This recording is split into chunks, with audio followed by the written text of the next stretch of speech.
Morning, everyone. Happy Wednesday. We're going to continue the civil rights movement today. In fact, I'll wrap things up with my last lecture of the week.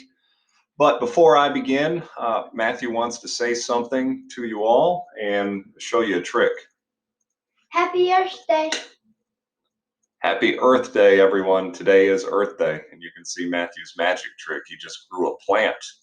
Out of A plant out of a pot. Very impressive. Good job, buddy.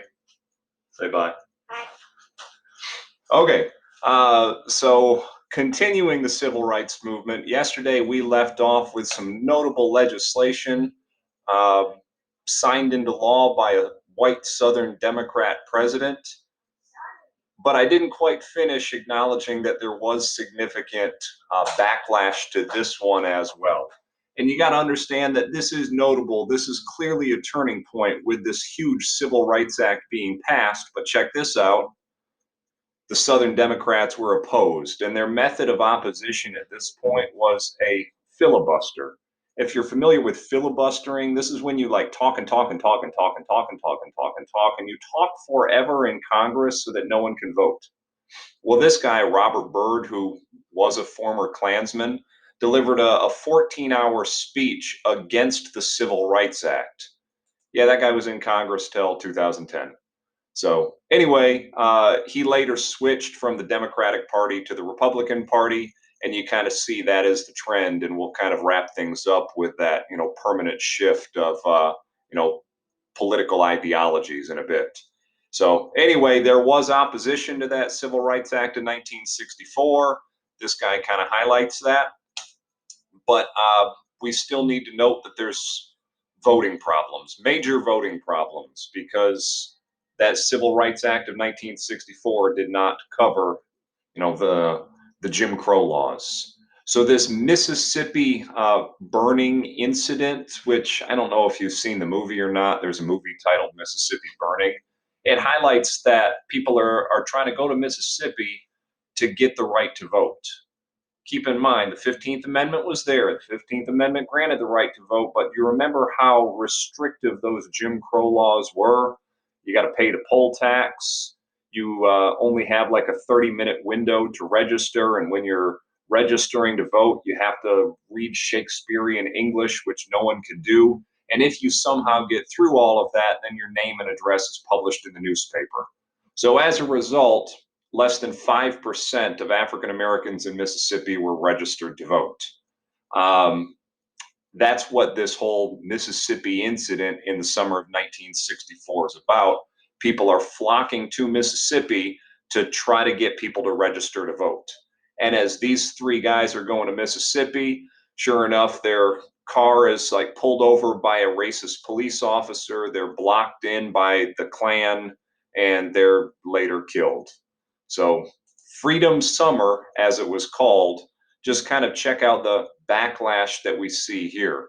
Over 1,000 arrested, 80 Freedom Summer workers beaten, the bombing of 37 churches, 30 black homes and businesses bombed, 4 civil rights workers killed, 4 people critically wounded, and eventually the FBI did investigate this.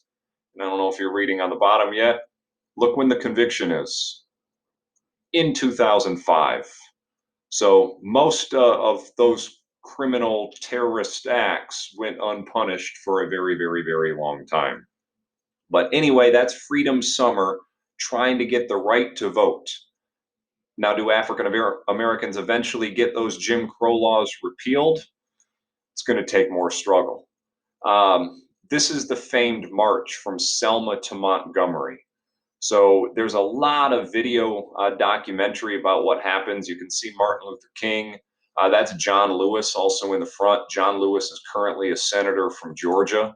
But it happens in Selma in 1965. The Southern response to this peaceful march of 34 miles from Selma to Montgomery.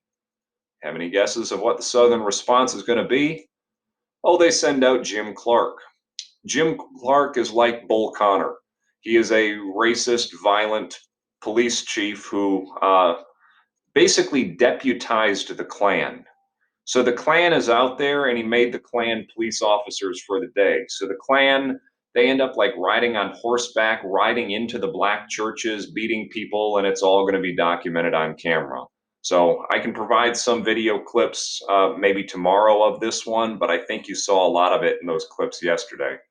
It's known as Bloody Sunday. Give me 1 second here.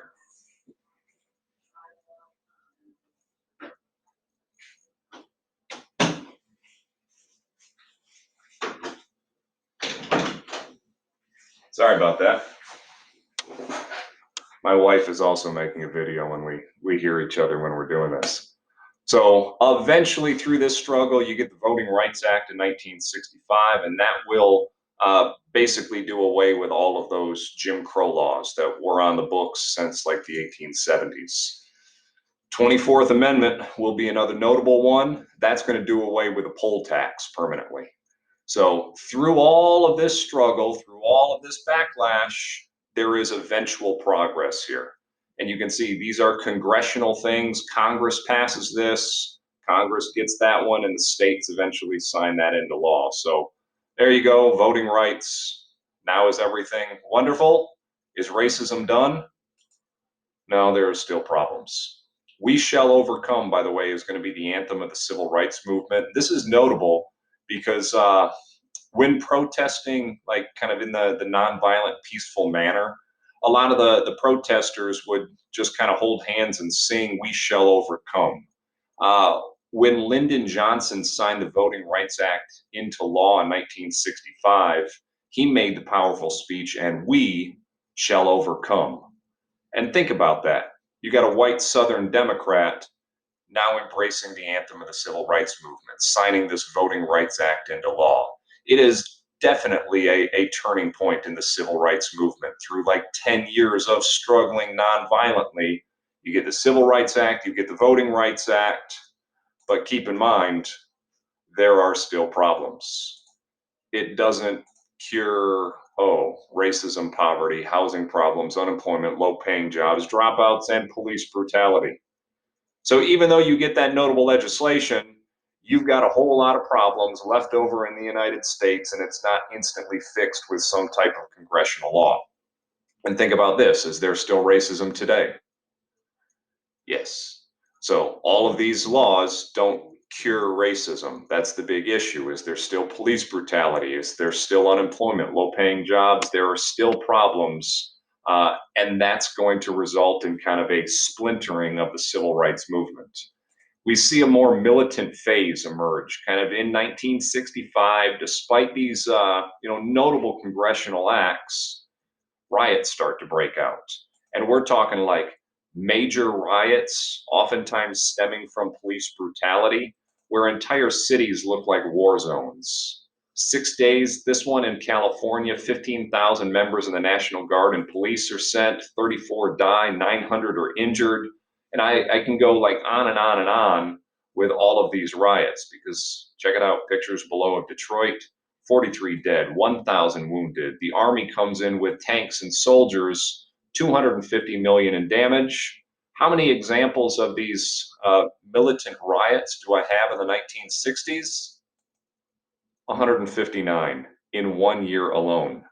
So people are frustrated that despite legislation passed by Congress, maybe a court victory here or there, there's still racism, police brutality, poverty, and problems. So as a result, some people are fed up, some people choose to fight. And again, think of the civil rights movement starting to splinter by the mid 1960s. Now, all these riots, Congress decides to investigate, and they're like, hey, why are there riots? This Kerner report concludes that the riots are happening because of racism. Kind of a logical conclusion there. But the Kerner Commission, the Kerner report says, yes, riots are happening because of continued racism. And they do cite police brutality. There are countless cases of police brutality that are happening. We'll talk about it later in the I think, late 1980s, early 1990s. One of them was actually like recorded with a camcorder, and you can see that police brutality. But still kind of a lingering issue today if you follow the news. All right, so here's our more militant phase. Think of it as Black power, confrontational, not nonviolent passive resistance. This is in your face, calling for equality or calling for, immediate action, not like slow change that nonviolent would basically result in. So this is aggressive. This is in your face, and you get some charismatic leaders of the Black Power movement. Think of it as, just kind of being separate. Think of it as Black pride. Think of it almost like a 1920s thing with that whole Marcus Garvey and the UNIA, if you do vaguely recall that. But this one's going to be even more in your face, and it's going to have a whole lot of momentum here in the 1960s. Many African Americans taking part in Black Power will grow out an afro, will take away their last name, saying their last name was a name assigned during slavery, and they'll add an X or embrace like African clothing or African names. So you can see the Afro hairstyle. That's Angela Davis, one of the leaders. Stokely Carmichael, another one of the leaders. We are oppressed because we are Black. In order to get out of that oppression, we must wield group power. So you can see it, Stokely Carmichael, and quite a big gathering of people following this more aggressive, assertive, in-your-face message. The symbol of Black Power was this clenched fist, which you see here in the 1968 Olympics by several of the medal winners, and it was just kind of that powerful, prideful message that represents the militant phase of civil rights. The Black Panthers definitely are the epitome of militancy.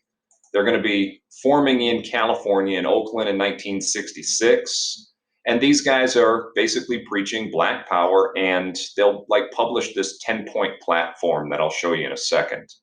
I do have a couple notable names with the Black Panthers. I think you need to know that they're going to be a bit aggressive, calling for like even revolution. And if you check this out, they're going to be training, they're going to have guns, they're going to be armed. They actually urge African Americans to arm themselves and confront white society. So that's going to freak out a lot of people. In fact, they'll go follow around the police in California carrying shotguns, making sure that there are no, acts of police brutality. So you can say this is militant, this is in your face, this is aggressive. Here are the two founders of it, Huey Newton, Bobby Seale. Huey Newton's going to be sent to prison for kind of a controversial charge, and there's going to be a huge movement to try to free Huey. Oftentimes you'd see like big gatherings of African Americans in the 60s, early 70s shouting, free Huey, suggesting he was put in jail for unjust reasons. Black Panthers, they do a lot of good for some of the urban communities that were struggling in poverty.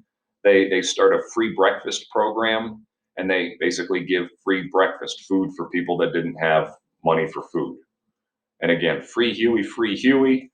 Oh, and there's some controversy here with Fred Hampton. I don't know if you've heard of him. They recently made a movie about Fred Hampton, but he was murdered or even assassinated by the Chicago police in coordination with the FBI. They deemed him so radical, they raided his apartment in the middle of the night and killed him while he was in his bed. Later, the family of Fred Hampton sued, and they ended up getting like $9 million, and the government kind of apologized for what they did. But yes, the Black Panthers are, appearing so radical because they train, because they carry guns, and they're calling for, revolutionary action. And the Black Panthers, the free breakfast program, and don't worry about writing down or memorizing this 10-point program. But just kind of look at the things that they're calling for, highlighting a few: full employment, decent housing, education. This one's interesting. We want all Black men to be exempt from military service. What war is going on in the 1960s?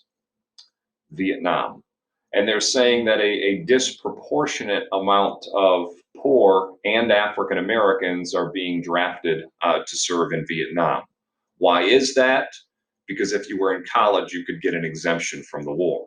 Are Black people in college?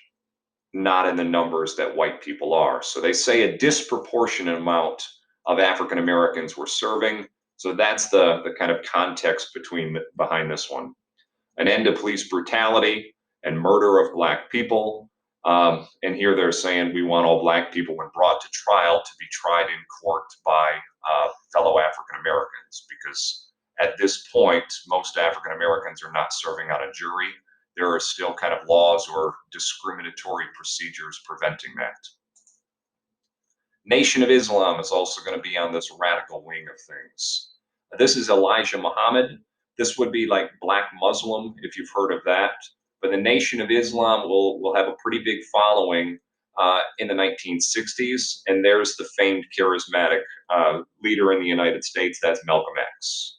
So Malcolm X, born Malcolm Little, from Michigan, by the way, he's going to join the Nation of Islam while he's in prison, and he's going to advocate black self-reliance, separatism. He's going to be in the news sometimes through controversy. He's got a comment on the Kennedy assassination where he said something about the chickens coming home to roost, which means he kind of got what was coming to him. But anyway, Malcolm X, he's going to be in your face. He's going to be very, very charismatic when he's speaking. In fact, I've got a lot of video clips that I could show you about Malcolm X. Great movie out there starring Denzel Washington. If you're bored, it's on Netflix, actually. At least I think it is. You could watch all of that. Anyway, Malcolm X, he's later going to go to Mecca, change his views, and realize that he can work with like white people. And once he starts to change his views, he'll be assassinated by the Nation of Islam. So he'll be killed in 1965, and that's kind of going to further polarize the movement. You'll see a series of assassinations will happen in the 1960s that, kind of makes coexistence and this peaceful mentality harder and harder throughout the decade. So anyway, Malcolm X, know something about him, Nation of Islam leader, eventually, killed. And I'll try to add a video clip if I can, if this lecture doesn't go too long. That's the clip that I'd like to show you, the whole Harlem Freedom Rally. But anyway, you can see it. There's the movie. Meanwhile, I think you should note that nonviolence is still going on. It's an overlap where nonviolence is going on the exact same time that this aggressive, in your face, kind of separatist idea is also gaining momentum. So there is an overlap. Martin Luther King, he'll be assassinated in 1968, and that's kind of when the entire movement will backtrack a bit, because in 1968 you're going to see Richard Nixon wins the election, and a lot of the progress that civil rights was getting throughout the decade, it's going to go away. So we'll kind of show you that in a bit. But anyway, nonviolence, understand that it's going on at the same time. Here's the whole Martin Luther King assassination, where this is in Memphis. They've made this this hotel and his hotel room into a museum now. It's a civil rights museum. There's the assassin, James Earl Ray. But when Martin Luther King is killed in 1968, it's kind of the end of that nonviolent era. Let's see if I have anything notable. Later, Congress will pass the Civil Rights Act, which is going to give fair housing. That's why he was in Memphis in 1968, trying to call for fair housing laws. There's another huge assassination, by the way, in 1968 that will further crush the civil rights movement, and it was the Democrat who was running for president. I think I'll cover that maybe with some different context later, probably next week, but Bobby Kennedy. This is John F. Kennedy's younger brother, Bobby Kennedy, who was also a major civil rights advocate. He's also killed in 1968. So just think about how devastating these major assassinations are to the movement. 65, you got Malcolm X. 68, Martin Luther King and Bobby Kennedy. Clearly turbulent times for the civil rights movement. There's Bobby Kennedy.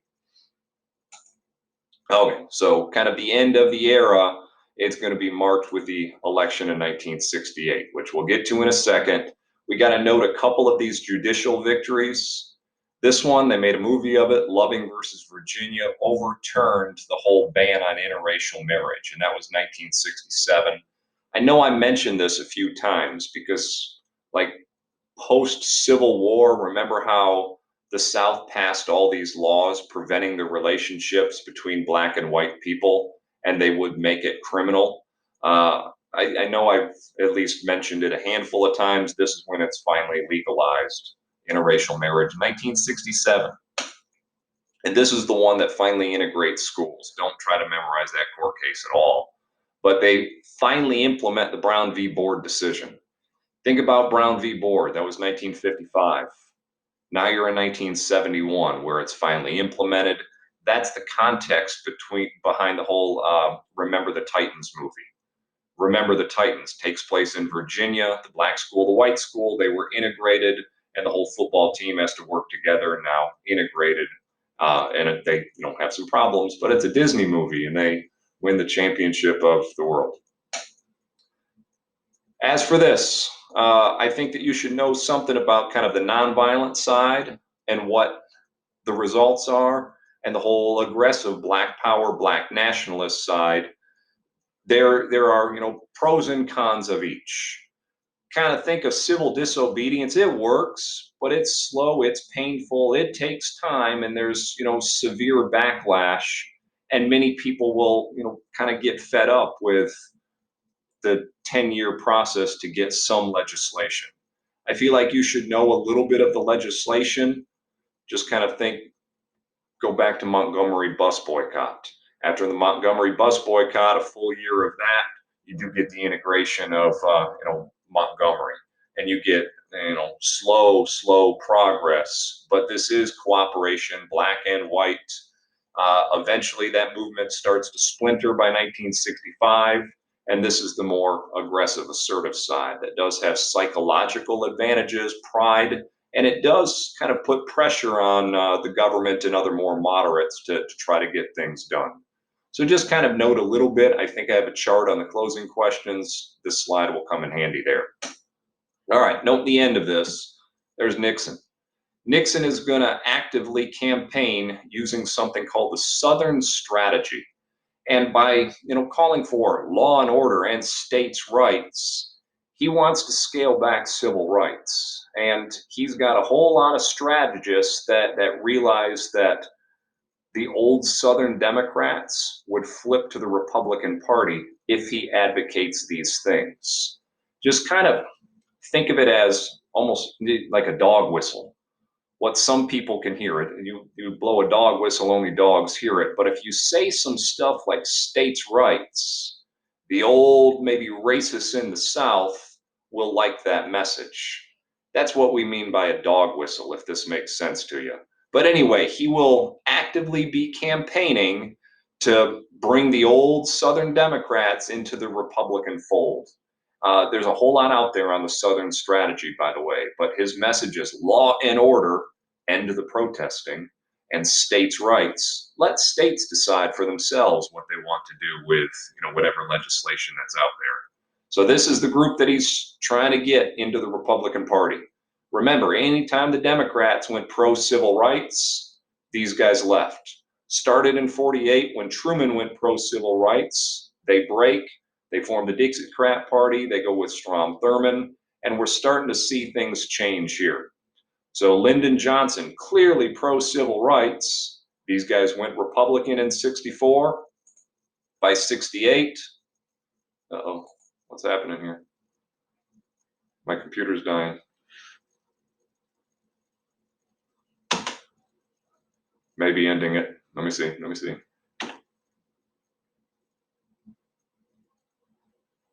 Sorry, technical problems. I need a new computer.